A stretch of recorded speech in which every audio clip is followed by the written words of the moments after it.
You're all ready? Okay. Good evening. The February 10th, 2022 Whatcom County Planning Commission meeting is called to order. I'll call the roll when you hear your name. Let me know if you're here. And do understand we have two new members. Robert Bartell. Here. Kelvin Barton, that's me. I'm here. Atul Deshmani. Here. Jim Hansen. Here. Stephen Jackson. Here. Julie Jefferson. Here. Kimberly Lund. I see her name up there, but we're not Here. Thank you. Dominic Masseri Here. and Scott Van Dalen. Here. All right, thank you. Please join me in the flag salute.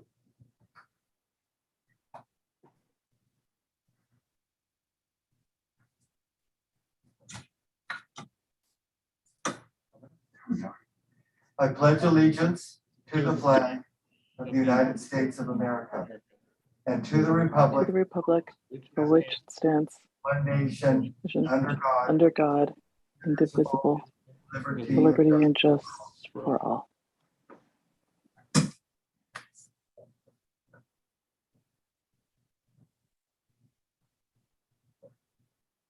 Okay, it's time now for a department update.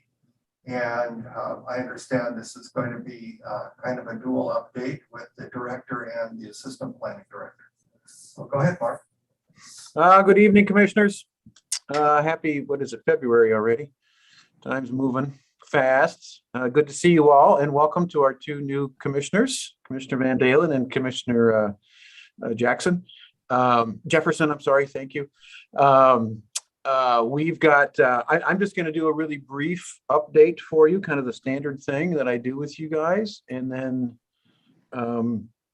tonight is your official annual business meeting. So Tammy is going to kind of facilitate that part of the program tonight with you and walk you through those kind of formal steps, election of officers, review of the business rules, and any other comments or concerns you guys have on that in terms of operations and procedures. And then Steve and I are going to have a kind of tag team on a presentation for you that will be hopefully brief and hopefully illuminating for you a little high overview of what we do, some of the things you are going to be involved in, a little bit about GMA, the Growth Management Act, and just some sort of philosophical approaches that we take about our roles and responsibilities here for us, you guys, and the council is just kind of a refresher for everybody. So everybody can literally, I should say figuratively, let your hair down tonight. No big issues on the table for you. It's just kind of more of a good time to have a conversation for us, and we can tell you, Steve and I can fill you in a little bit about the things that we're looking forward to this year and beyond that you'll be involved in. And there's some pretty interesting stuff, pretty exciting stuff, and pretty certainly important stuff. So having said that, just a couple update for you from the council. You'll be pleased to know that the marijuana regulations were adopted finally by the county council Tuesday night. They are now, the only change actually that they made was to rename them marijuana to cannabis. So they're now the cannabis regulations, and it kind of aligns with the movement at the state legislature to do the same thing, to kind of just rename marijuana as cannabis. So, but no other substantive changes to the regulations were made, so that you guys recommended to them last year. So that's in place. Also, both the tiny house amendments and the code scrub amendments were both introduced, reviewed, and approved by the committees, and approved for introduction by the council Tuesday night. So there'll be public hearings on those 2 weeks from now. And the last thing I have is just for you guys to know internally that PDS, this was our first full week that we went live with our new Intergov permit tracking software. And this is the first time we've ever done this. And this is a new system to replace the old system we've had for the last 20 plus years. That was kind of, as I think I've mentioned to you guys in the past, was kind of working on baling wire and duct tape. We were keeping it going. And so we're excited about this new system. However, like anything, like Murphy's Law, there's lots of little gremlins and software code issues and kinds of things to work out, as well as staff training, up to speed on the new system, and as well as the challenge of everybody still doing their work in terms of getting their permit reviews done, and trying to maintain our level of customer service. So a lot of challenges on our plate right now, and that will be true here over the next several months as we sort of continue to get upgraded or get integrated into this system and get educated on it and get staff comfortable with how it operates. And then probably later in the spring, once we have staff sort of very comfortable and that we have everything operational, we fix those little software glitches and so forth, and we're planning on rolling out the public facing portal of that system, so the public can actually look at where their permits are in the process, and our hope is that that's going to help improve the efficiency of both our staff and the ability of the public to get better customer service in terms of responses and see where their permits are in the review process. So that's all I've got for you guys right now, and otherwise happy to answer any questions you might have. Okay, Commissioner Bartel, go ahead. Mark, I was wondering if you're hearing anything about returning where the committee or commissioners could get together in person. Is there any movement on that or any discussions yet? Yeah, that's a good question. The council discussed this Tuesday. My understanding, I didn't watch that meeting. It was in the committee of the whole meeting, but my understanding is that they asked the IT staff, the information technology staff down at the courthouse about holding hybrid meetings, kind of that being the next phase to kind of get back to some sense of normality as we used to know it. And so they are looking at that about whether they could have an in-person meeting and then also have folks be able to come in and participate online. And so whenever I hear, we get anything about that, I'll certainly let you guys know. And I assume that will apply to, planning commission and advisory committees. I just don't know at this point, the IT requirements for that and whether or not we will be capable of doing that out here at the Northwest Annex or not with you guys quite yet. So, but at least things are, knock on wood that we appear to see a light at the end of the tunnel here in terms of certainly hopefully by spring or summer that we can get back to in-person meetings. Thank you. Any more questions from Mark? Thank you, sir. Okay, now is the time for open session for public comment. And we do have one visitor tonight, but it's been moved from attendee to panelist, but seeing no attendees or no public that would like to speak, we can move on to commissioner comments. Commissioner comments?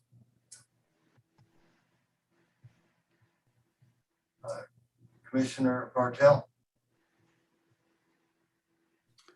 I'd just like to take a moment to commend PDF staff, especially Tammy and Mark. I remember a year ago, we were regularly approving minutes that were close to a year old, and I've just been really happy that, lately they've been very timely, and appreciate that they've got us all caught up in the good work they're doing. So thank you. Commissioner Desmond. Thank you. I put forward a resolution to acknowledge Commissioner Mayberry for his service. Can we introduce that now? Let's go ahead and do that now. Yeah. Great. So Tammy, I sent that to you. Do you have a copy of it? Oh, I can pull one up, I believe. One moment. Did you want me to put it on Sure. screen? Sure. Okay, one moment. It'll take me just a minute to find it.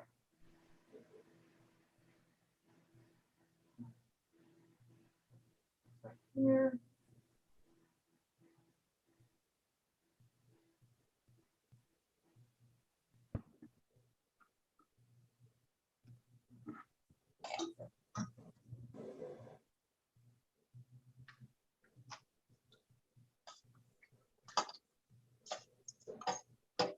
Sorry. It's all right. 100% here, try this, okay. Now, think.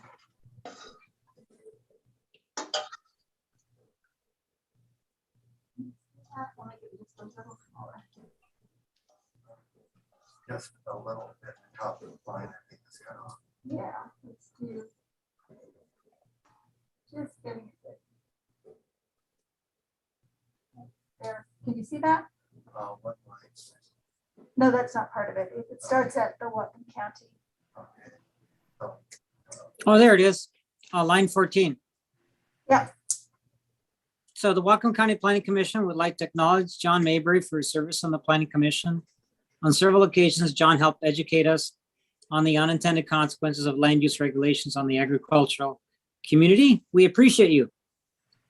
By the way, in the process of me just figuring out some words, I got to speak to a few people in the community, and I won't embarrass John or them, but yeah, I toned it down, John, just so you know. I appreciate that. Yeah. Okay, Well, I don't know if that needs a second, but I would second that. thank you. So we're taking care of this under commissioner comments rather than old business or new business. John can, if he wants to leave us, he can leave, but we want to do this while he was here and not take his time. So we have a motion and a second, and I can't read it on the screen now, but to commend John Mayberry for his service on the Planning Commission. So, Tammy, would you call the roll, please? Sure. Commissioner Bartel, Yes. Commissioner Desmani, Yes. Commissioner Hanson,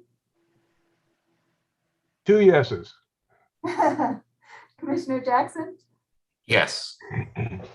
Commissioner Jefferson, I'll abstain. Thank you. okay. Commissioner Lund, Yes. Commissioner Mosseri, Yes. Commissioner Van Dalen, Yes. Commissioner Barton. Yes. All right, that is 8, kind of 9 yeses and 1 abstaining, so that carries. Thank you. Okay. Thanks again, John. Yes. John, is there anything you would like to say? Oh, just that this is unnecessary, but I appreciate it. Thank all of you. It's good to see you guys again. And I will not be hanging around for the rest of the.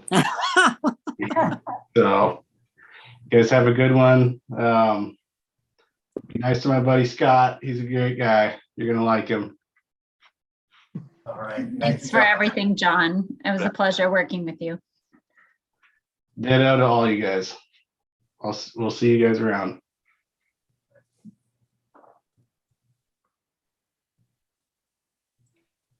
Okay, Commissioner Hanson, go ahead.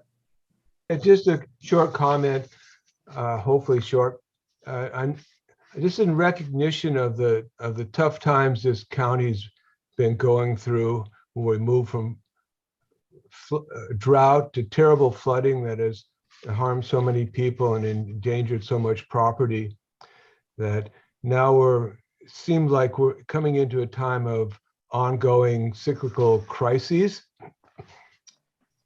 But within that context, I I don't know if you all have, if any of you or all of you have taken a chance to look at Dr. McLaughlin's presentation on the basic fundamentals of the health of the river and the ecosystem and how it relates to flooding. But there's been a lot of misinformation coming down that somehow there are heroic actions that we can take to somehow stave off the river. But if you see John's presentation, you'll find that there's a set of actions that will address both summer low flows and adverse winter flooding. And those three actions are to fully implement the tribal habitat plan, which is extensive log jams up and down the river.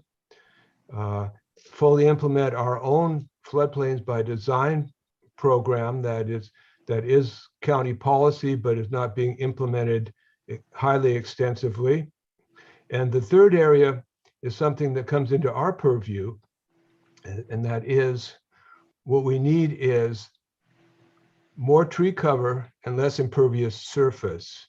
So I'm at the point where I'm not concerned about, I am concerned about climate change, global warming, but I don't believe that we can reverse it. But I do believe that we have a duty to mitigate its impacts and to slow its inexorable rise. And the one thing that we can do here is we can be very diligent about all of our actions being calculated to address this serious impervious surface issue and the loss of tree cover issue. And if anybody didn't see the presentation, let me know and I'll give you a link to it. John, I would appreciate, maybe you could just send it out to the whole commission. Well, thanks, because I thought I did, but if you all didn't get it, I'll do it again. I don't know if Let me interrupt here as the chair. That needs to go. If you're going to want the whole commission to get the link, then send that to Tammy and ask if she can. Okay, I'll do that because I just went to Planning Commission, blah, blah, blah, that link. I'll go straight to Tammy this time. Thank you so much. And you guys are all great. Oh, just a quick question. Did any of the commissioners get it? Because we did send it out from the planning commission email. Well, it's okay. I'll just send it again. No problem. Do you have it or do you need it? I should have it. Okay. Okay, any other commissioner comments? All right, let's move along to approval of minutes for January 13th, 22. I'd make a motion to approve the minutes of January 13th, 2022.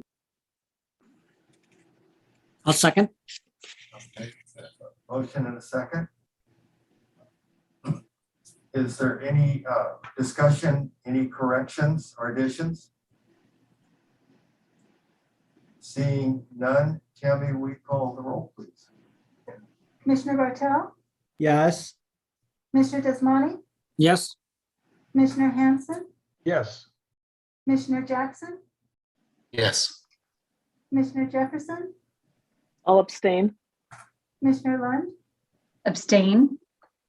Commissioner Mosseri, Yes. Commissioner Van Dalen, Abstain. Commissioner Barton. Yes. Okay, that's 6 yeses, 3 abstaining, so that carries. So we are now, it's time for our annual business meeting. And Mark has asked Tammy to do some of the lead on this and talk about the review of the business rules. Would you like her to do any more of that? Would you like her to manage elections, or would you like me to go ahead and open nominations for chair and for vice chair? Let's go ahead and open nominations for Planning Commission chair. Commissioner Bartel. I've been very happy with the job that Kelvin has been doing, and I think he gives us all a fair chance to respond and runs good meetings and certainly allows the public plenty of time for input. So I would like to nominate Commissioner Burton for the chair. Thank you. I'll second that. Okay. Are there other nominations for chair? Any other nominations for chair? And I see no nominations, no hands up. So let's move on to vice chair. Their nomination for vice chair.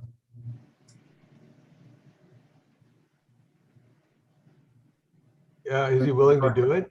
Are you willing to do it? Yes, I am. Thank you. Commissioner Bartel. Once again, I think Commissioner Lund has been our vice chair, and I have no problem more than doing an outstanding job anytime she's called upon, and I'd be very happy to honored to nominate her for the vice chair. Thank you. Any other nominations for vice chair? Any other nominations for vice chair? I'll second that. Okay, thank you. I'm seeing no hands up, so so nominations for vice chair are closed, and I am willing to accept it. And I'm seeing Commissioner Lund's head nod, and just so that we have it for the record, I think what we did last time is Commissioner Desmonte said, let's vote on it as a package. And it was the same slate.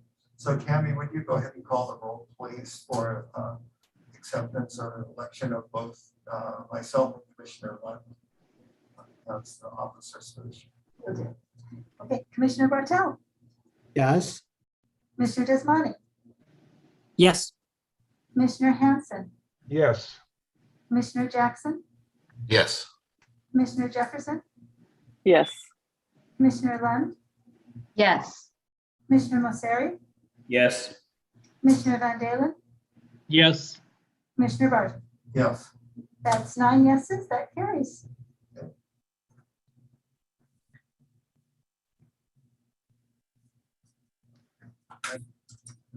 So we are to review of business rules, and Tammy is going to take the lead on that for staff. Go ahead, Tammy. Sure, let me just find the screen here and share this. Okay.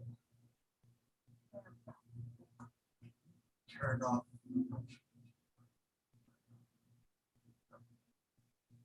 Oh, yes. Formatting?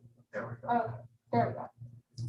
All right, so we looked at it a little closer this year, these business rules. Has everyone had an opportunity to review them? I guess is what I'll ask first. And are there any questions before I even actually go through them? Were there questions on what you read?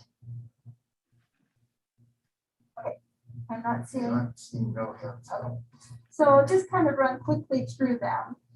In number 1, basically we noticed that there were several times where commission or planning commission was used instead of the full name Whatcom County Planning Commission. So this just addresses that, and it addresses the abbreviations that are used throughout the document. So that's what number 1 is. And it's pretty standard language. Number 4, we just changed the sentence structure a little bit and the paragraph structure. The bottom part was not actually taken out. It's just moved up, and the first sentence was just rearranged a little for readability. Then we went down to, and tell me if I need to slow down. I'm kind of going through it thinking that you've all read it, but I'm happy to stop at any point. I believe the next change was, there were several of these, like in number 7, where it actually shows, I'll put my thing here, like where we capitalized commission because it was talking about the planning commission, and we referred to it at the beginning as one of those abbreviations. So we went through and found where that happened, capitalized all of those, as well as the word hearing where it was used for a specific public hearing. And we made it into a proper noun. And then down at number 8 in the order of business, we just addressed the fact that we now sometimes do virtual meetings and that there's a chance that we will be doing hybrid meetings and still maintaining the virtual part at some point if our information technology group is able to bring that about for us. So we just added some verbiage for the on-screen timer that we use, but also allowed for, if for some reason that's not able to be done at a certain meeting, then and it's not available, people aren't waiting for it and expecting for it. So we just added that with a little bit of a caveat.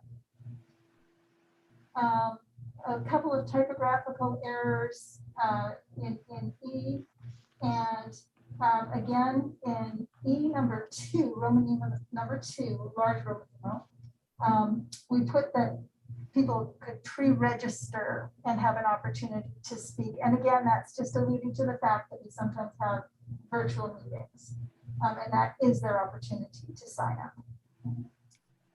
Okay, going down. And number 4 here, we just put that it's 3 minutes each because we don't expect all public testimony to be contained in 3 minutes. Although sometimes that might be nice. But we do want to hear from everybody, so yeah. Excuse that bit of humor. All right, and again, in F and G, you'll see it's just capitalizing the word hearing because we're talking about the specific public hearing of the evening. In I, 10I, really didn't need the word certain in there, so we just removed it. So again, just a little bit of a language cleanup in I and J. For readability and to make it consistent with the rest of the document. There's a small typographical error in Roman numeral 5 right here on the screen. You can always see them in red if you're following along with the track changes. And then because we didn't use the Whatcom County Planning Commission in full name throughout the document, we changed that for consistency. It's just called Planning Commission here, addressed in the very beginning again about the abbreviations. And I believe the next part was just the capitalization of county and state, because it's our county, our state, not any county, any state. So again, proper nouns. And then finally, just the date changed to this year and new members added and everything alphabetized. So not too much. Were there any concerns with any of those changes or questions? Not seeing any hands up. And were there any further changes that you would like to request?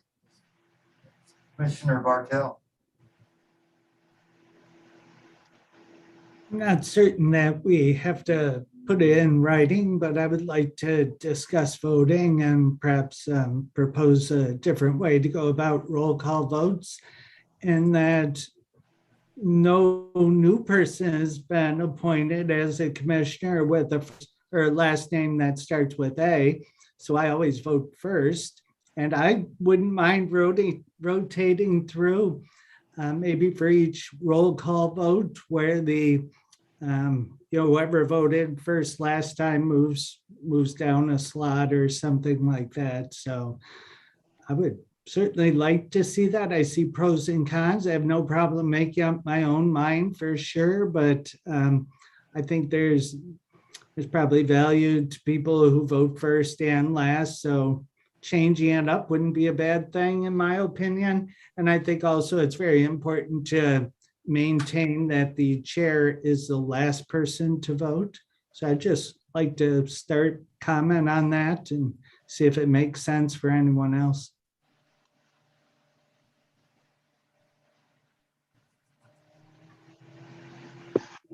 Commissioner Lund.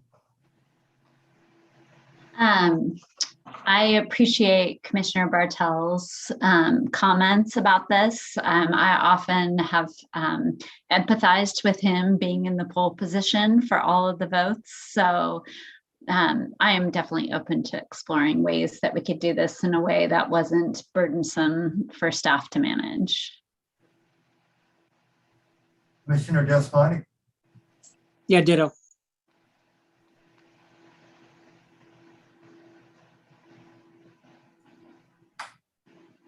so I'm gonna ask Tammy, Commissioner Jackson, go ahead.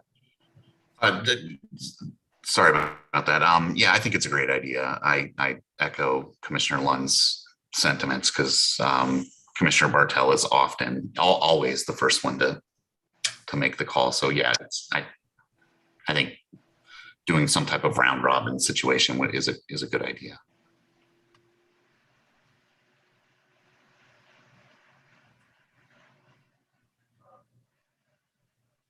Tammy, I'm going to ask Tammy, our planning commission coordinator, would it be easy just to rotate down your sheet so that you always, and you'd have to track the sheets so that they would all fall in order? Yeah, it's not a problem. Okay. Did everybody hear that? That she said that would work if we just went down the list? Okay. Commissioner Bartel, would you like to put that in the form of a motion to add that? I'm sorry, and, okay, you went away. Go ahead, Commissioner Bartel. Yep, so I would make a motion that we rotate through by commissioner's name and for each roll call vote. Not sure if that needs something else, Calvin, but that's the gist of it. I think that will be fine. We understand it and we may need to adjust it a little bit, but the concept is excellent. Do we have a second? I'll second. Okay, so we have a motion and a second to rotate the vote and so everybody gets a chance to be number one. So Commissioner Masseri. Yeah, so is this every meeting we start back up at the top and we work our way through? That's my first question. And then the other thing is, right now we're doing everything as a roll call vote. When we get back in person, there's certain items that we do as a roll call and certain that we don't. I guess if it's one we're not doing a roll call, it probably doesn't matter either way. I just didn't know if it needed to be mentioned at all. Those are good points. Commissioner Bartel.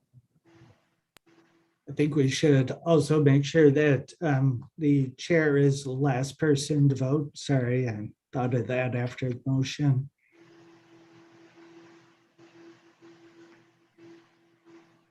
And Tammy, is it an issue to carry it over from one meeting to the next?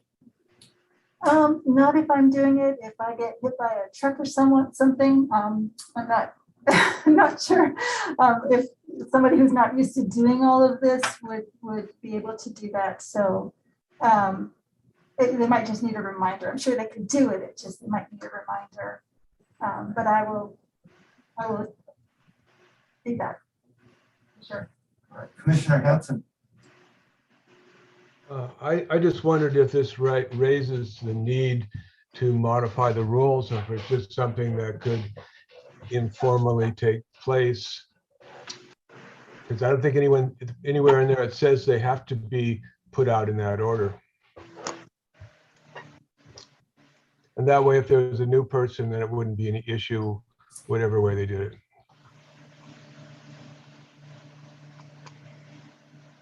Commissioner Bartel. Yep, I was certainly looking for informal, if at all possible. You know, actually amending the rules seemed a little extreme. So in that way, it could be casual if somebody needs to change it up and start at the top for one meeting, or whatever it is, it wouldn't be that important.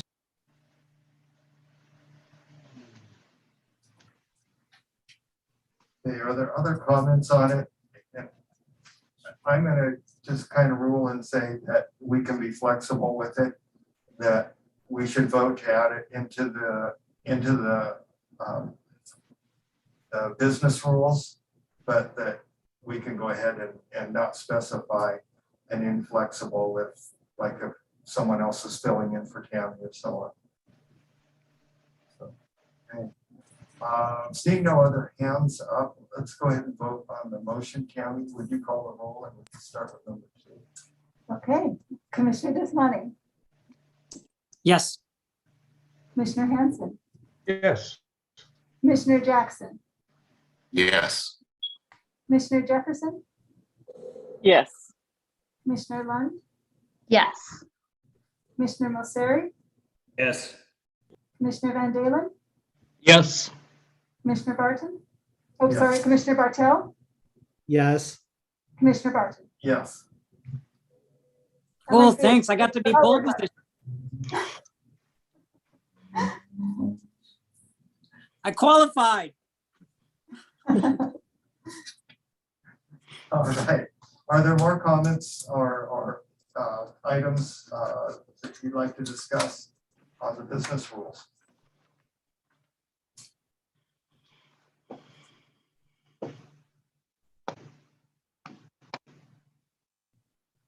Commissioner Lund?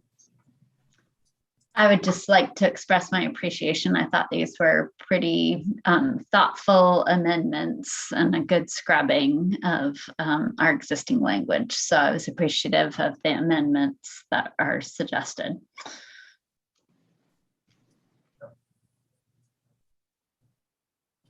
Any other comments or questions? Okay. Seeing none, are you ready to vote on it? Okay. Tammy, would you call the roll, please? Motion to have them- Oh, I'm sorry. We need a motion to accept the business rules as they have been amended. I would move to accept them as amended. And I will second that motion. Second. Oh, okay. I beat you. Okay, thank you. Tammy, would you call the roll, please? Okay, Commissioner Hanson,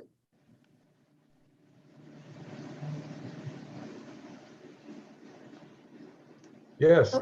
okay. Commissioner Jackson, Yeah, yes. Commissioner Jefferson, Yes. Commissioner Lund, Yes. Commissioner Mosseri, Yes. Commissioner Van Dalen, Yes. Commissioner Bartel, Yes. Commissioner Desmonte, Yes. Commissioner Barton. Yes. That's 9 yeses, that carries.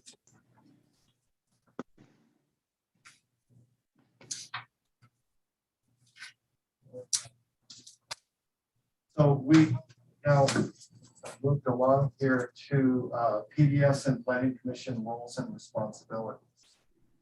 I just want to do that one. I believe Steve and Mark. Or Stephen Mark. Oh, that's right. Okay, so I see Mark, I see Steve. Go Thank ahead. you. Thank you, Mr. Chair. I would ask just real briefly before we start doing, before Steve and I get into that presentation, if it would be appropriate for the new commissioners, Jefferson and Van Dalen, to maybe just very briefly sort of introduce themselves and tell us a little bit about themselves. Would that be okay?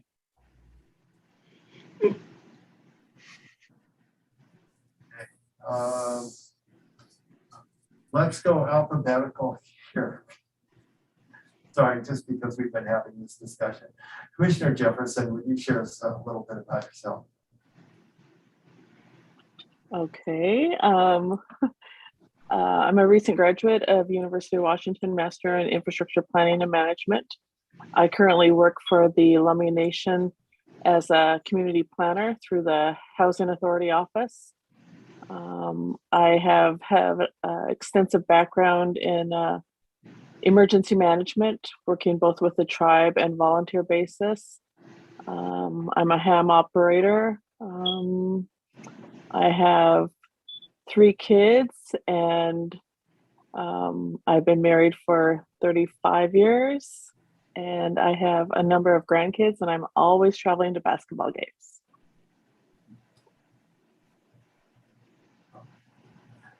Commissioner Okay. Net- My turn? Yes, it is. Okay. Born and raised in Whatcom County here on a dairy farm northwest of Linden, between Linden and Blaine, and raised 4 daughters here, and also married 35 years, and a lot of grandkids and a lot of basketball. So it's all good.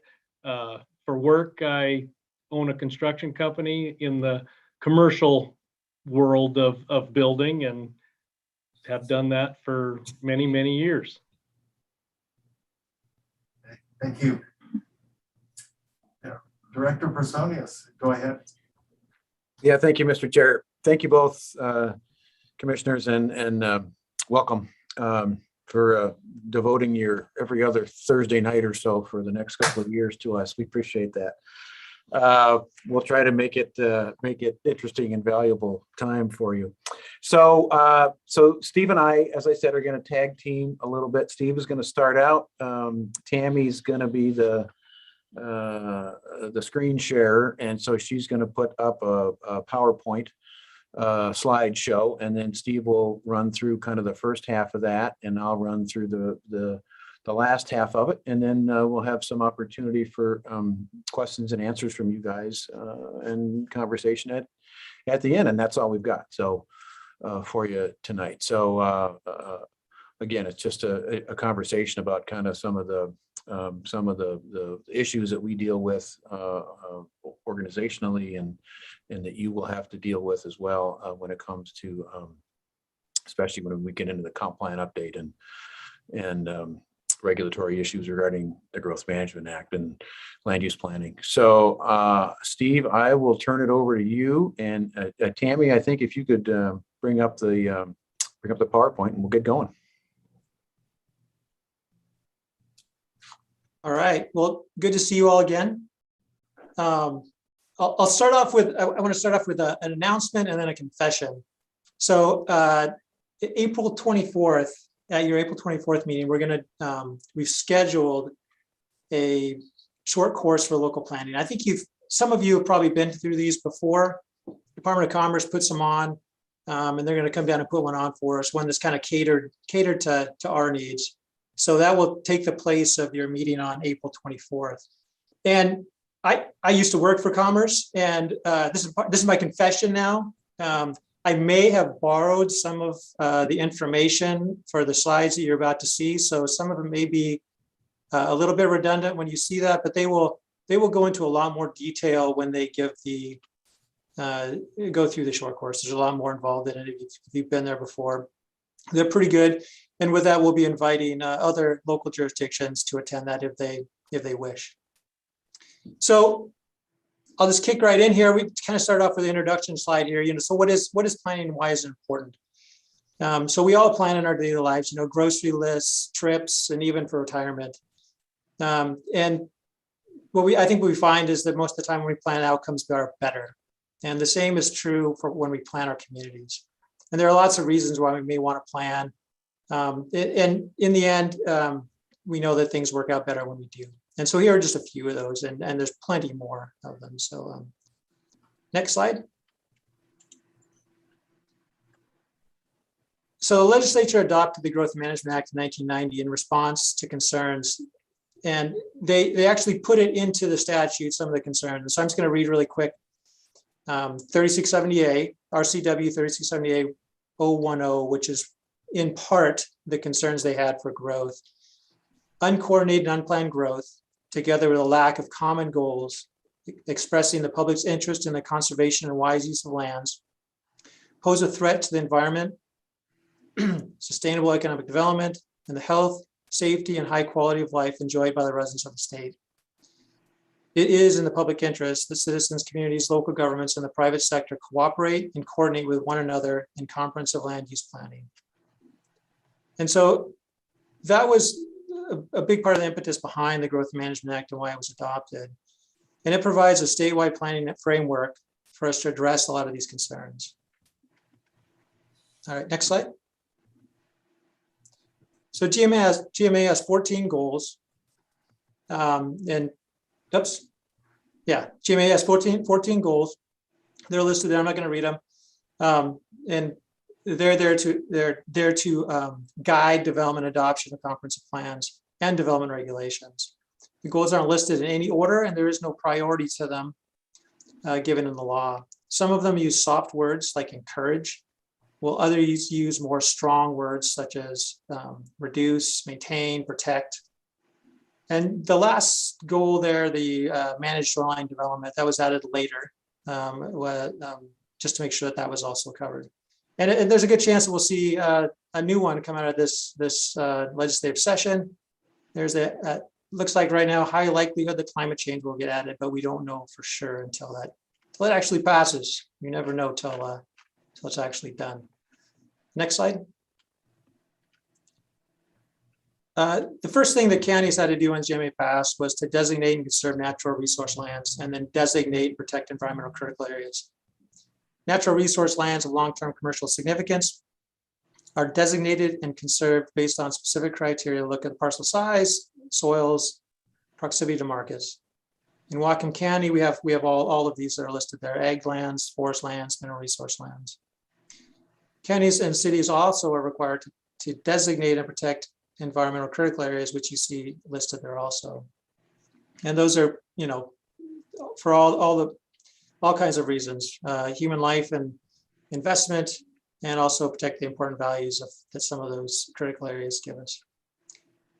Local governments, when they adopt these, must use best available science and adopt regulations to protect the functions and values of those critical areas. Counties and cities may use information that local, state, and federal natural resource agencies have determined represents the best available science, or they can produce scientific information that used valid scientific process. Next slide. And so this is just a little graph, to kind of an illustration, graphic illustration of how those things kind of flow together. Growth Management Act kind of leads into our countywide planning policies, which, by the way, we're going to be talking about soon. I think we're going to talk about those in two meetings. 2 meetings from now, we're going to talk about countywide planning policies, so we'll talk more about those pretty quick. And those all lead down to that individual development. They all influence how that individual development looks and where and how it occurs. Next slide. So one of the big steps in all this is allocating population. And the process of allocating population begins with population projections from the State Office of Financial Management. And then this allocation process is completed through a cooperative countywide process where population growth is allocated to cities, unincorporated urban areas, and then the rural areas also. The other piece of this is buildable lands. Whatcom County is now a buildable lands county. This is our first comp plan cycle that we are a buildable lands county. There are 7 buildable lands counties in the state, and we are now one of them. And this program is designed to review the actual development in relation to the plan development that we have in our comp plans, while also identifying future development capacity.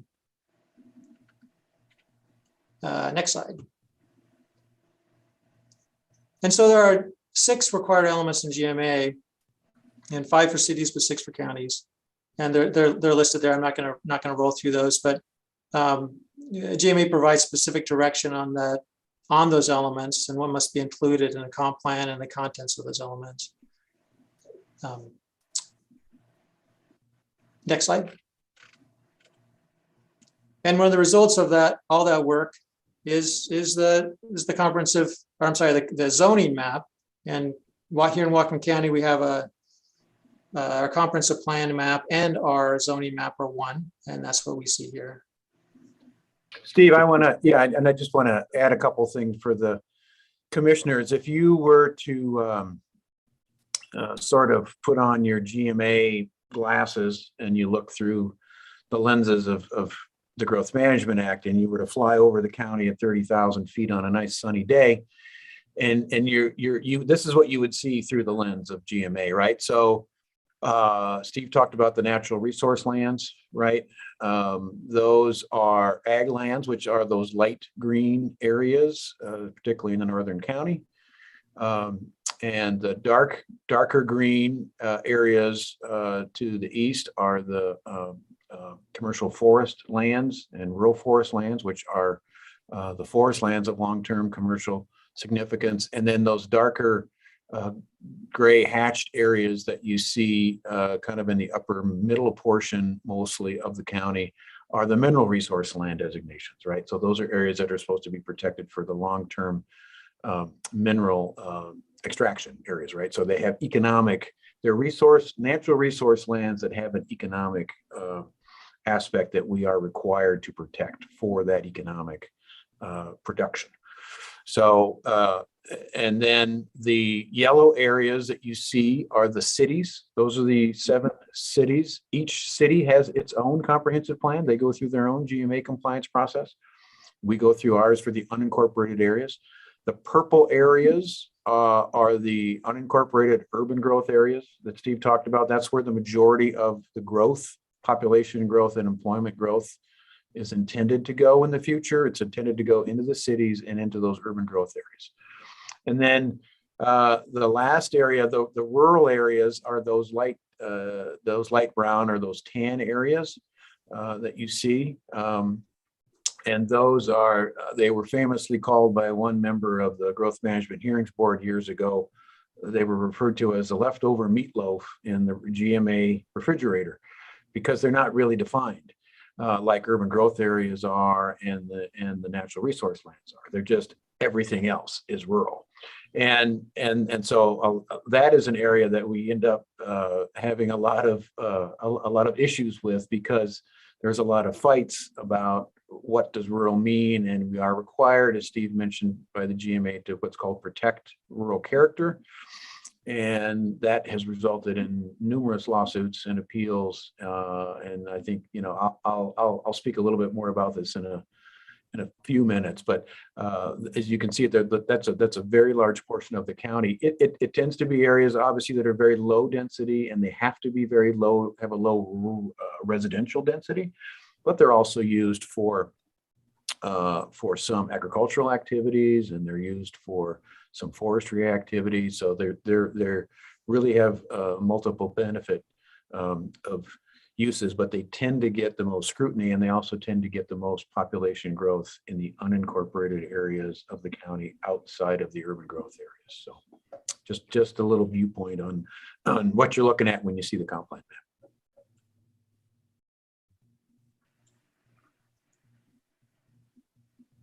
All right, next, Tammy. So the comp plan has to be both externally and internally consistent.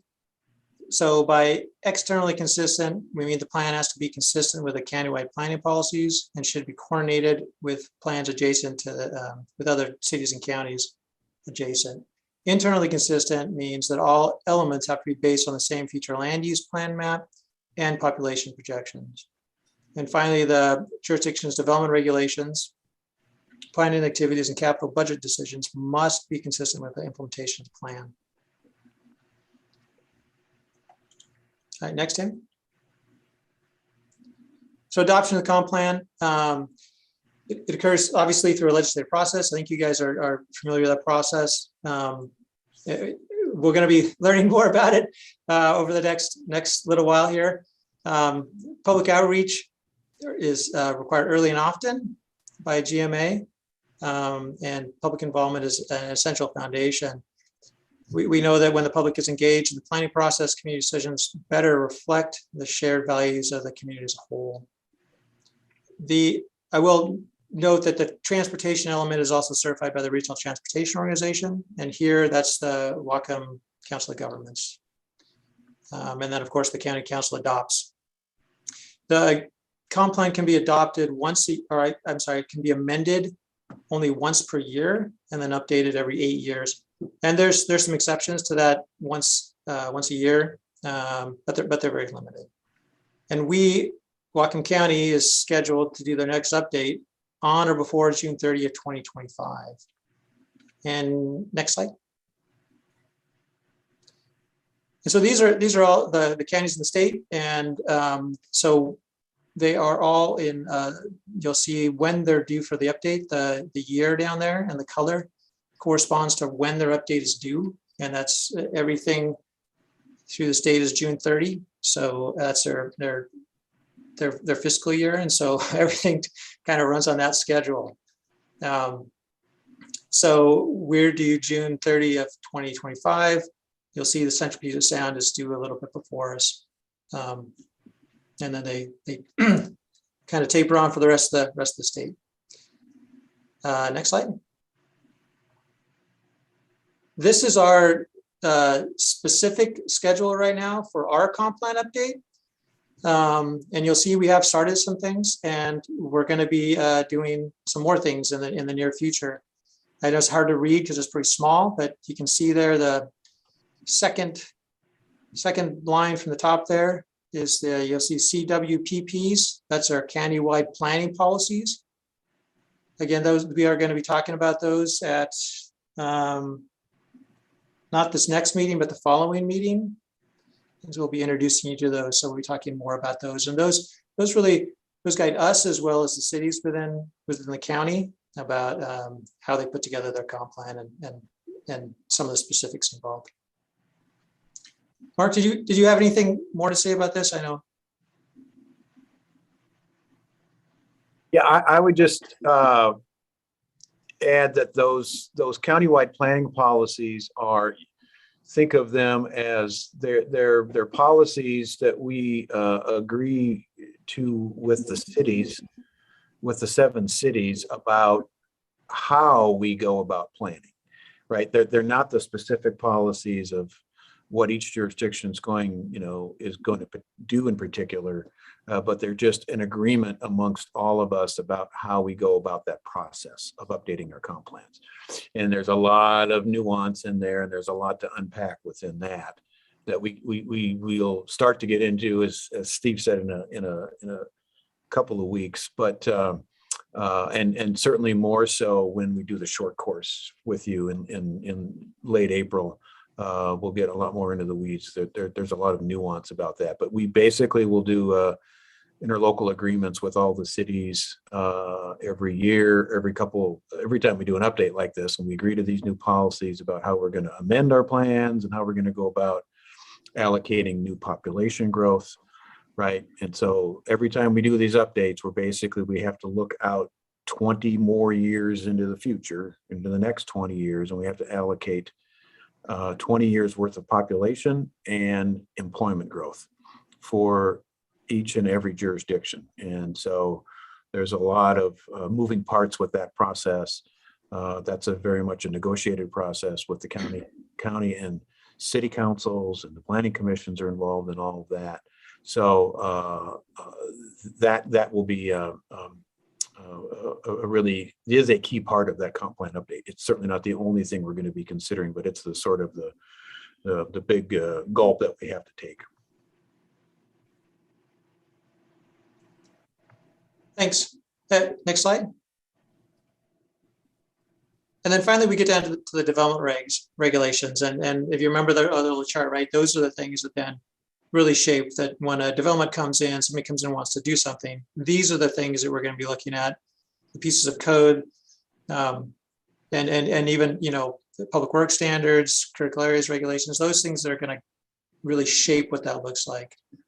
And development regulations are defined by state laws, the specific controls placed on development or land use activities, and they have to be consistent with and implement the comp plan.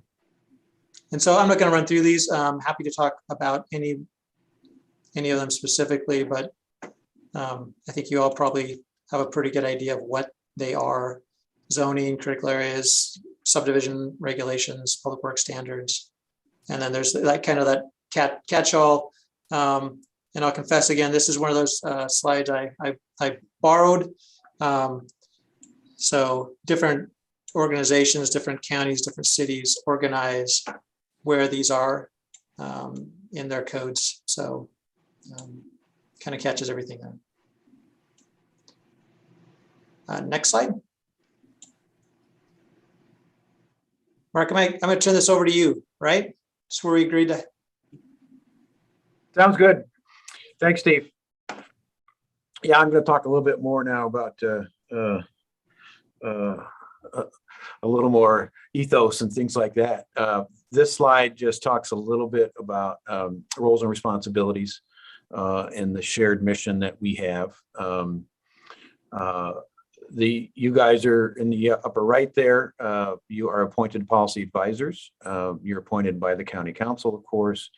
The council, and you advise us, and you advise the county council on issues. We are the professional planning staff. We work for the administration. We do not work for the council. We do not work for the planning commission. We work for the county executive. And so we are by law required, by statutory law required to fulfill the requirements of the GMA and a million other things that we have to do every day and every year. And then we intersect with you guys on that when certain land use controls have to go through, as Steve talked about, everything we do, practically everything we do has a public review process involvement, and that's where you guys come in, of course. And then we do it all over again when you make a recommendation to the council, and we go and quite often just duplicate that process again with the council. And they obviously ultimately are the policy makers. They make the decisions. They adopt regulations, and they adopt comp plan policies and map changes and things like that. The planning department does not, and certainly, of course, the planning commission does not. So now I'll get a little bit more into the weeds on that. Tammy, next slide, please. Mark? Yeah. Where's the part about how the planning commission is cooler than the council? Where's that on there? Yeah, we'll get to that as well. Okay, thanks. So these next slides that are in this sort of black and white format, I have to tell you, these are the same slides I gave a presentation. I gave this presentation to the Planning Commission when I first got here to the county in 2012. So 10 years ago, your predecessors, I saw this presentation. And just to give you the context, at the time, we were, the county was in the throes of GMA non-compliance. And I'll talk a little bit more about that as we go forward. But we were out of compliance, and there were lawsuits flying around, and it was a very controversial time. And so it was our job in the planning department to facilitate and to navigate a path towards compliance. And where we are now compliant with the Growth Management Act, and there's no sanctions against us or anything else, and there's no lawsuits against us, knock on wood, at the present time.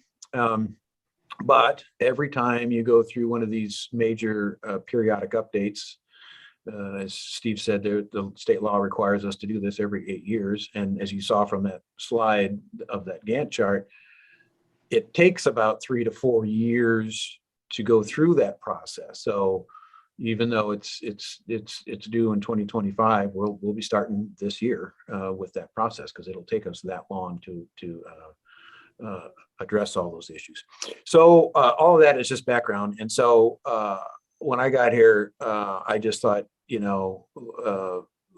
talk a little bit about perspectives and roles and responsibilities. So the long range planners on the left, that's us. Our job by statute, in this case under the GMA, is we have to look, as Steve said, 20 years into the future. That's what the statute says we need to do.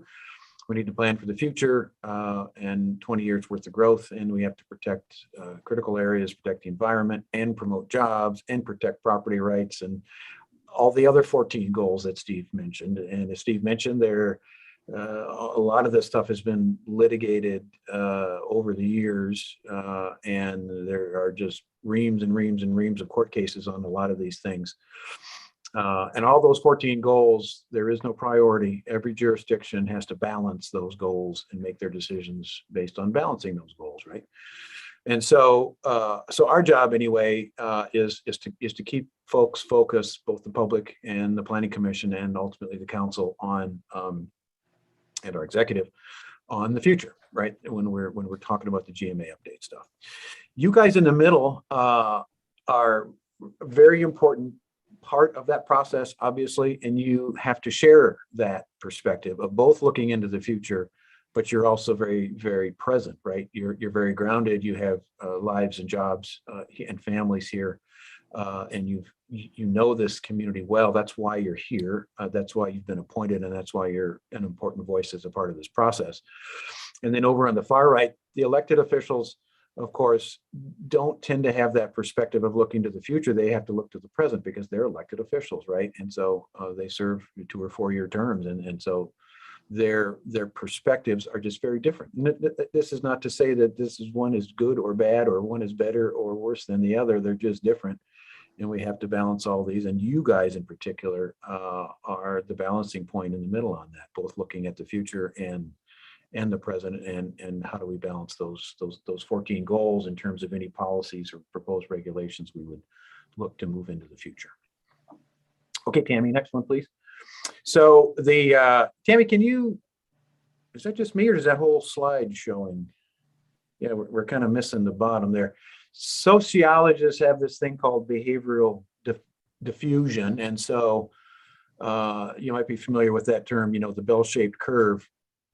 So, and I was talking about this slide in terms of regulations, because that's mostly probably most of what we do most of the time, right, is we're entertaining development regulations of one form or another. And again, most of these come down from state law, where we're mandated to do these things by changes that the state legislature makes, and they direct cities and counties to do X, Y, or Z. And so we have to figure out how we're going to do it.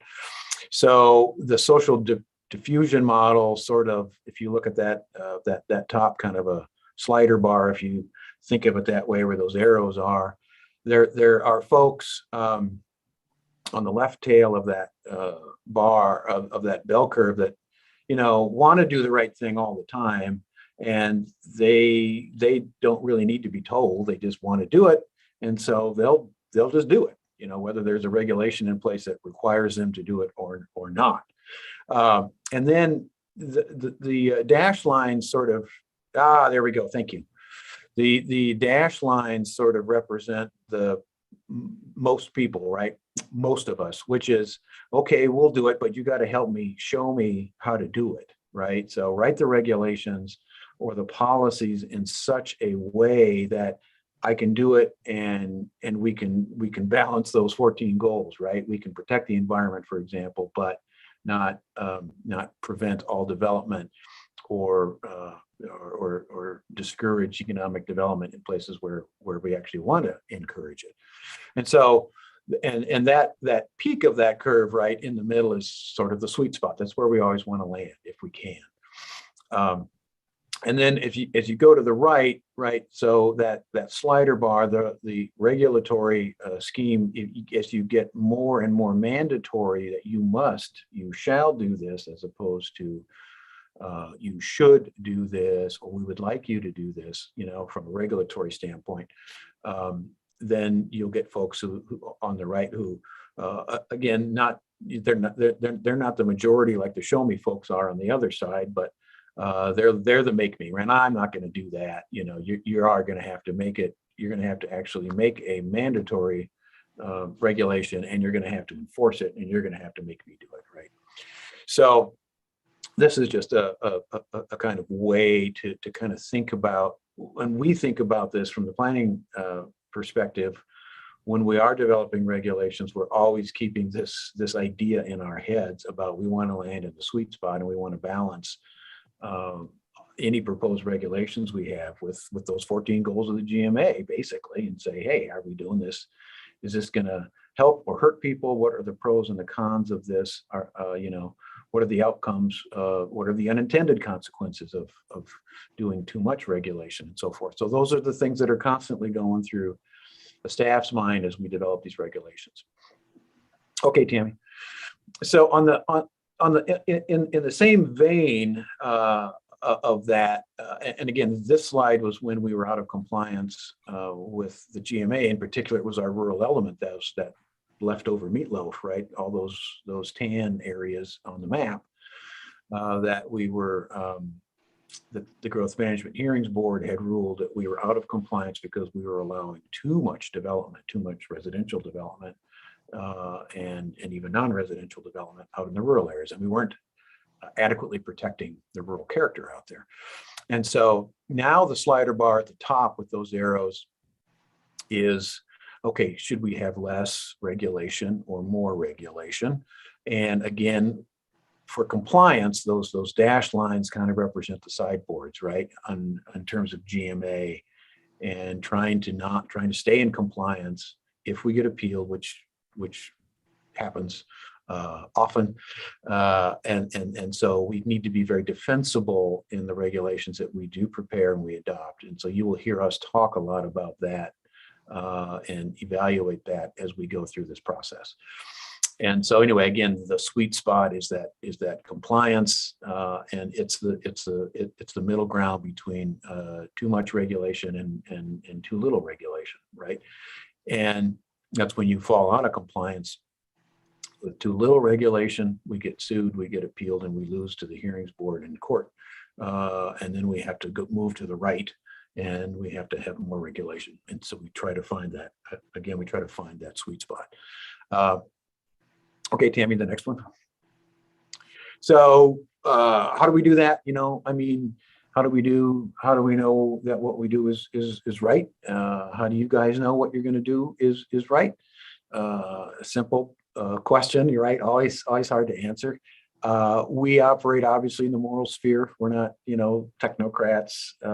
We work in the political realm. We operate within the political realm and the political sphere.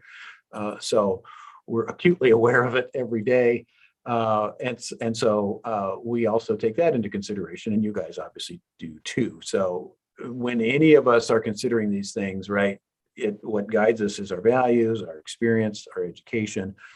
All of us, each of us have a unique perspective in that sense.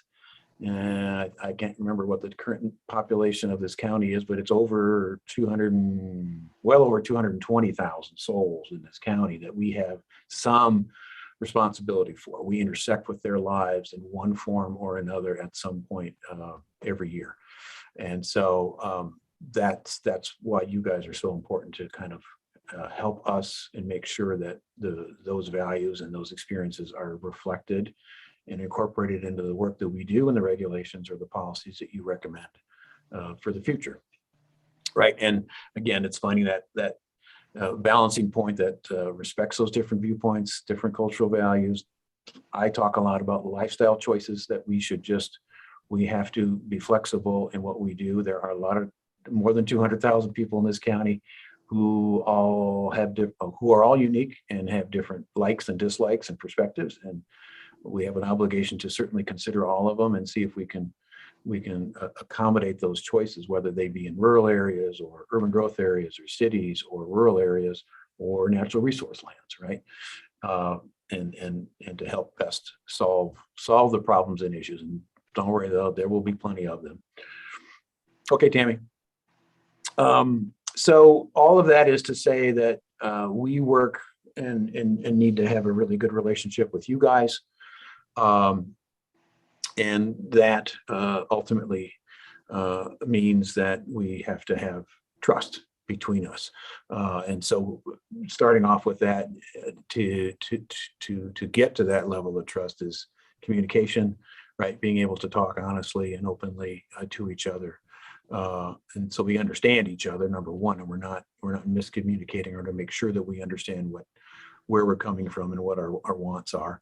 And that builds respect, right? You guys are great examples of that. There's a quite variety of viewpoints on this planning commission, and I'm really impressed that you are able to come up with a really cogent and intelligent and reasoned conversations and discussion and ultimately recommendations for this county.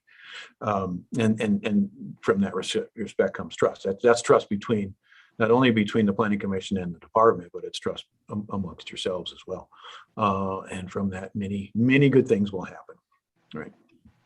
All right, Tammy, I think, yeah.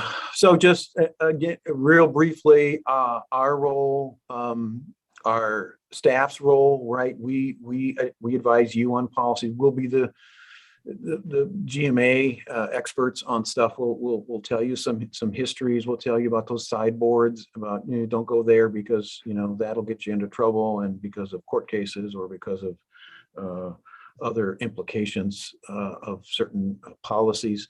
We administer the comprehensive plan. We administer the development regulations, the zoning code, the Shoreline Management Act, and the Shoreline Management Program that you guys just went through the big update of. We enforce. We are statutorily required to enforce those regulations, which is always a fun job. And again, we don't adopt those, right? We help develop them, we facilitate them, and we will inform and educate you on that process. But ultimately, you guys make the recommendations on those, and the council adopts those. But we are the implementers of that. So we have a very important role and voice in making recommendations to you about why we recommend one thing or the other. And quite often it's, you know, we live in a gray world, right? And it is always a balance between wanting flexibility in your regulations for folks, the 200,000 plus folks who live in this county who don't all act the same and don't all want the same thing. And yet we got to try to make the peace, right? And so we have to balance that flexibility in the code with predictability, which is also what people want at the same time, right?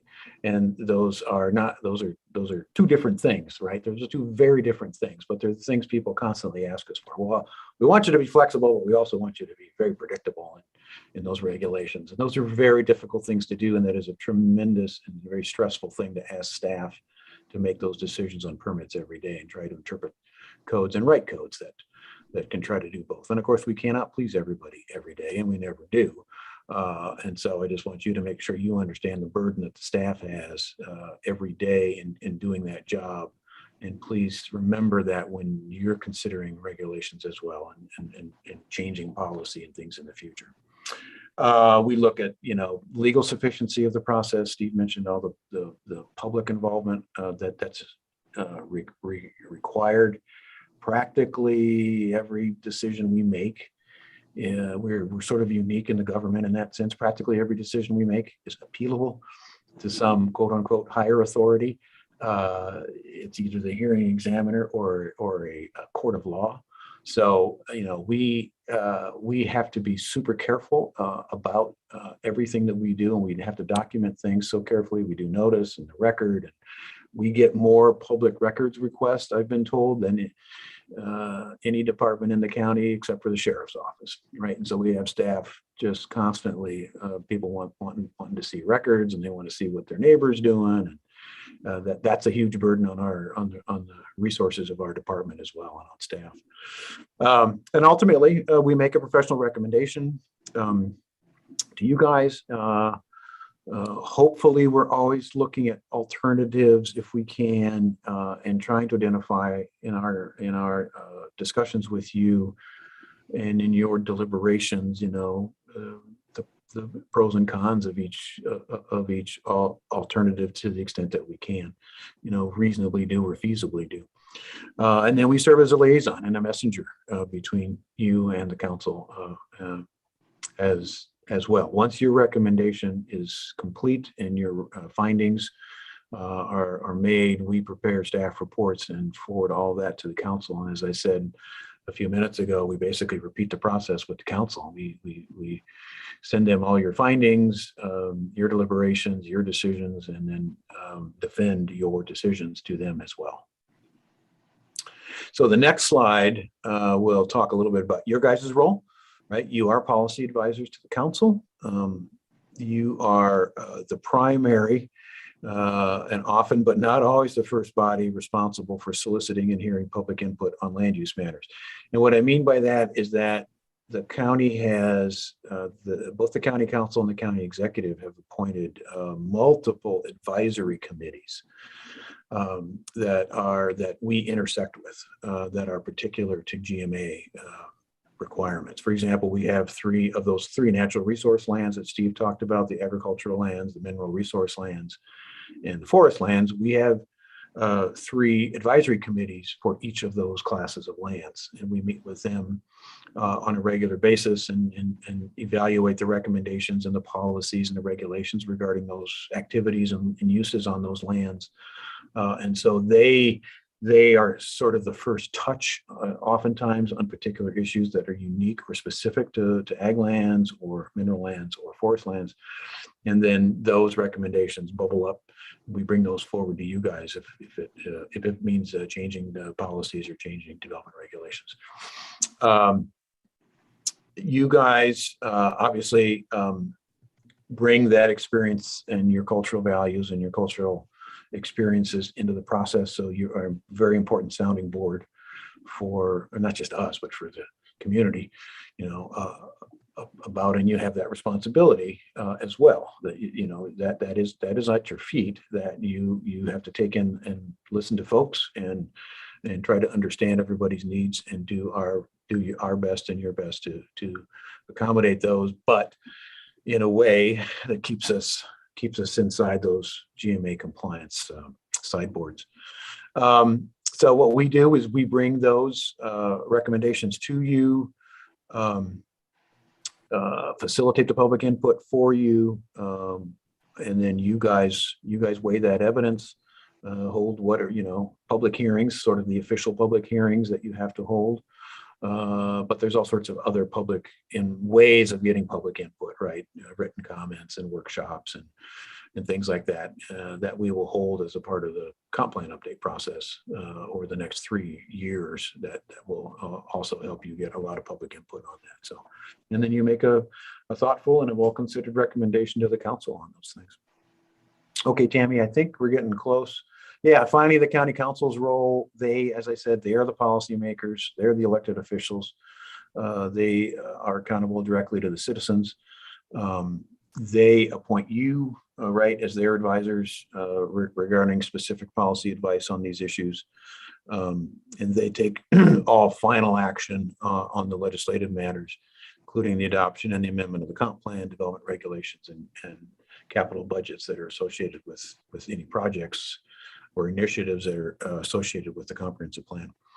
And they take final action on any what are called quasi-judicial matters or permits that the county code assigns to the council. Now, over the years, there aren't very many permit decisions remaining with the council.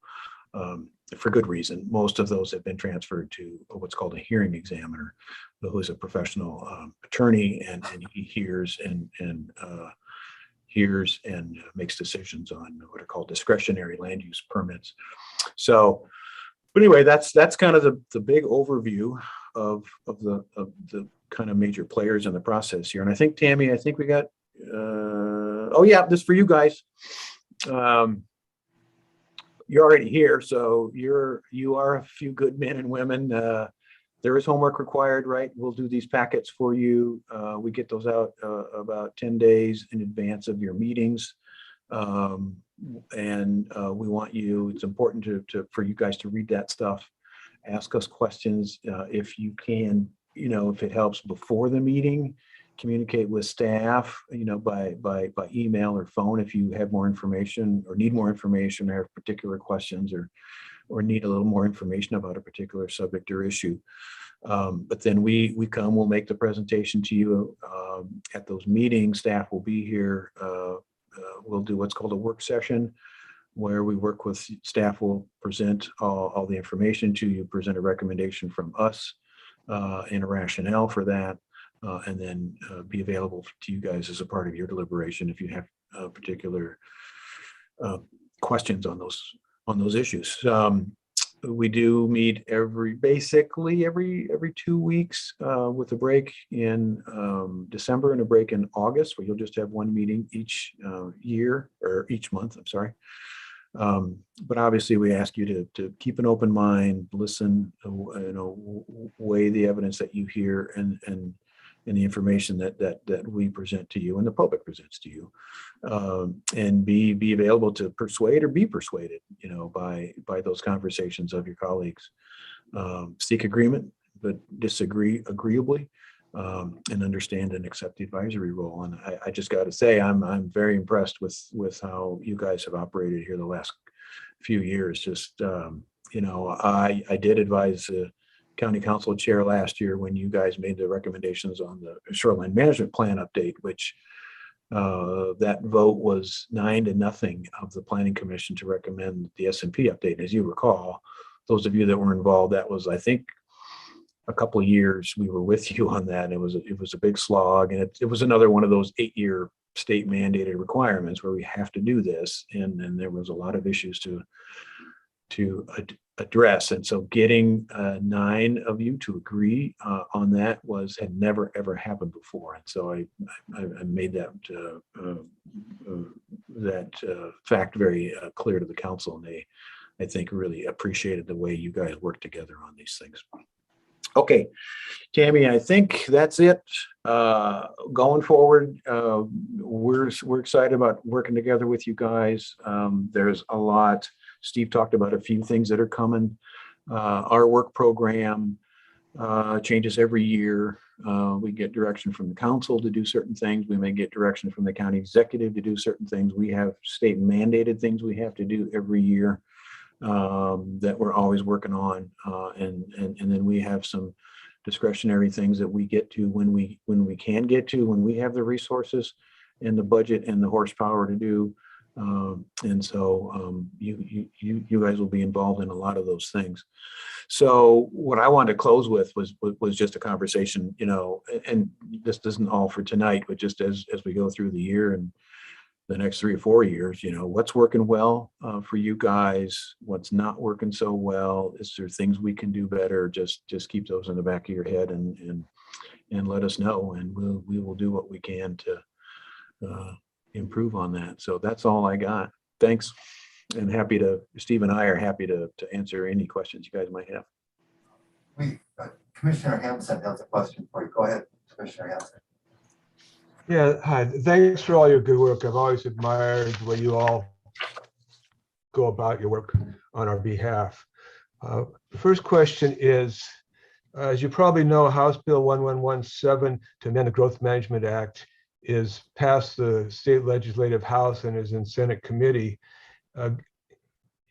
If that goes into effect, among the various provisions is changing no net loss to net gain, to required net gain. If that were to pass and go into effect, when would those changes come into our amendment cycle? That's the first question. Second question is, when are you going to let your hair down? Well, I guess when it grows out, but I don't let it. I try not to let it get that far. During the COVID, my wife has been cutting my hair. Looks good. Yeah, thank you. I'll let her know that. She's ready for me to go back to the barber, but I went to the barber, and then but they said they couldn't cut the beard under the mask, so because of the COVID, so I couldn't go to the barber anymore. So now we do it at home. Anyway, that was easy. That was an easy answer. Jim, HB 1117 is a bill that would it does a couple of things. One, I think that's the bill that would include tribal consultations into the GMA planning process, and it would require and I don't excuse me because I don't know all the particular details of it, but my understanding was, I think that it would if a tribe wanted to formally be involved or consult on the GMA planning process with the county, then they would reach out to us, and we would go through this process of coming up with, I think it's a memorandum of understanding or a memorandum of agreement on how we would go about that consultation process. But so that's, if that bill passes, that's another thing on our plate that we would have to do, assuming that the Lummi or the Nooksack tribe would reach out and want that consultation. The no net gain component of that is for public projects only, as I understand it, at this point. So it'd be like capital facility projects for public works, or schools, or road building, or sewer and water plants, or things of that nature. That there had to be an environmental benefit, not just no net loss, that standard would change. And so, and I can't answer that question because I just don't know the particulars of yet how we would go about that. But yes, we'd have to.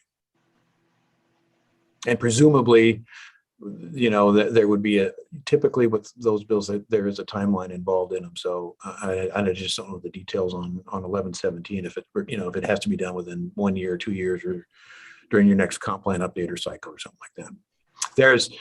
There's a number of bills just on that theme in the legislature. And I think Steve mentioned climate change being one. There's a bill HB, well, it's not HB anymore. It's engrossed substitute something 1099, and that bill would require and add a new element to the comprehensive plan, a climate change element. So we would be required to develop a climate change element, and there's components in there about greenhouse gas emissions and other things, resiliency about climate change and how you would go about that.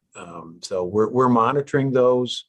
And obviously, if those bills get passed, this is going to be a short session. So that session's supposed to be done in, like, I think mid-March. So we will know here probably within a month or so whether, you know, those bills make it through and in what form they make it through. And as Steve mentioned, you know, a lot of times there's a lot of support for a lot of bills, and then comes to the 11th hour and there's a lot of deal making going on, and, you know, those bills that everybody supported are used as sort of chits in a little trading game amongst the legislators to see who you support my bill, I'll support your bill, kind of a thing. And then sometimes those things just collapse like a house of cards at the end of the day. And this has happened the last couple of legislative sessions where there's been some really good bills that everybody liked and everybody agreed to, and they ended up not getting passed because they were all part of a package of other bills, you know, and that they couldn't get consensus on. So we're hoping this year that legislators, you know, can kind of pick out that low-hanging fruit that everybody supports and just pass those bills on their own. So, but we'll keep you guys informed on that too. More questions for Mark? Steve? Right, thank you, Mark. Thank you, Steve. Oh, I've got I'm sorry, we've got a hand up now. Go ahead, Commissioner Desmond. Thank you. So, Mark, what are your perspectives on, obviously there's all kinds of compliance requirements that put things on the agenda for the Planning Commission. But I'd like to hear a little bit about your thoughts about things that are initiated by the Planning Commission and how you feel about that. So, right, you guys, and Atul, thank you, because you initiated and asked us to update the wind energy systems code. I think it was a couple of years ago. And we absolutely accommodated that. And I mentioned, by the way, right, all these advisory committees. Well, one of the newest advisory committees that the council appointed was the Climate Impact Advisory Committee. And that group worked on updating the Climate Action Plan, I think it's called, that was adopted by the council, I think this past fall. And anyway, that group expressed an interest in looking at the wind energy systems ordinance, for example. I think that was adopted and passed before I got here, so before my time. But we referred that wind energy ordinance to the Climate Impact Committee for their review, and they established a subcommittee to do that. That subcommittee did an initial review, had some recommendations, but they wanted the whole committee to look at it and to weigh in. And then they got slammed with having to update the Climate Impact Plan, and so that took priority for that group. So it's just a resource issue at this point that it is back up on their agenda at the Climate Impact Committee to look at the wind energy code, and so we're monitoring that and keeping track of that. And when any recommendations come out of the Climate Impact Committee, then we we would bring those back to you guys and start that process up again. So that's an example of us, and again, it's a resource issue, right? As I mentioned, we have a lot of statutory requirements. We have our own work programs and stuff to do, and we have stuff from the docket, it's called, that the council adopts every year officially, that is part of our work program. It's not the entire work program, but it includes any potential comprehensive plan amendments that the public or private individuals may have requested. And the council has docketed for us to engage in and review, and then we're obligated by statute to do that. And so it becomes a priority for us. The comp plan updates, the big periodic updates that are mandated by state law are a priority. So, and they eat up a lot of my resources, right? A lot of my staff, a lot of our horsepower goes into the S&P update. It's going to go into the comp plan update. It went into Cherry Point, right? For what, 3 or so, or plus 4 years that we were involved in that. So I'm totally open to that, but it's usually just it's a resource allocation issue. Do we have the budget? Do we have the horsepower to do that? And do we literally have the time? I'm happy to put it on a list of things to do too, and then it's a matter for us to prioritize and see what the priorities. And again, I work for the county executive, so I have to take direction from him as well on what his priorities are and things. So. Sure. And, another example was what happened with the cannabis codes. That was co-initiated both at the Planning Commission and at the council. Yep. But you have any, we have some, you have any thoughts on what are the elements of successful Planning Commission initiated activities, and what would be more problematic from your perspective? Here's what I would say, Atul. It's getting to be a more complicated landscape for us because of, and I don't want to discourage anyone, but the more of these advisory committees, and there are now a lot of them that are appointed and have some jurisdiction, if you will, about certain issues, they sort of, a lot of that stuff, right, used to all come to you guys, and now it's sort of going off to different committees first for particular work, and that could be water resource issues with the planning unit, right?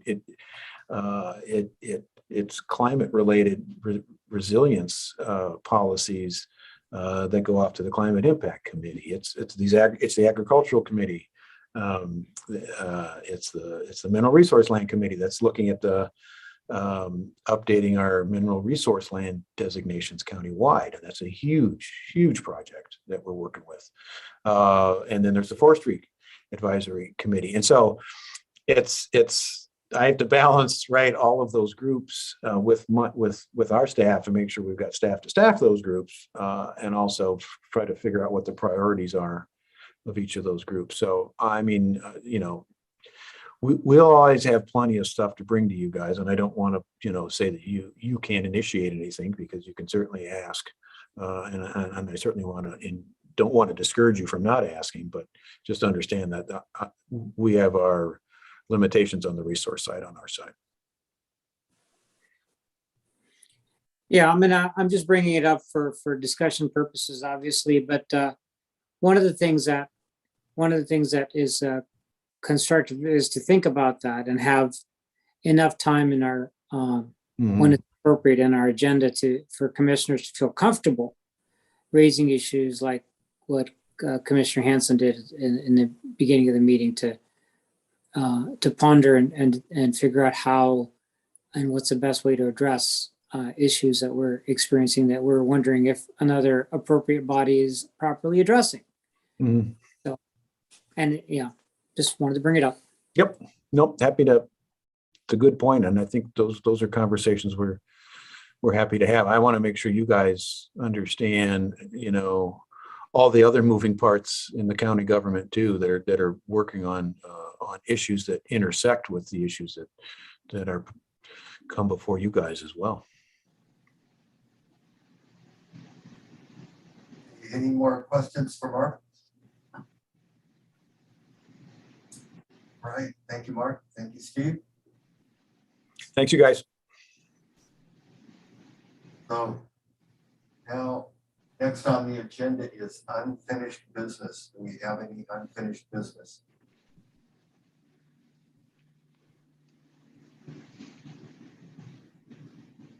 Is there any other business?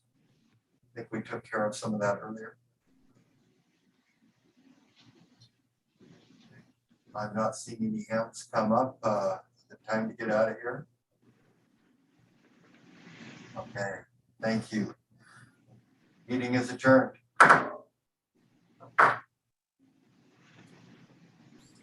Thank you. Everybody.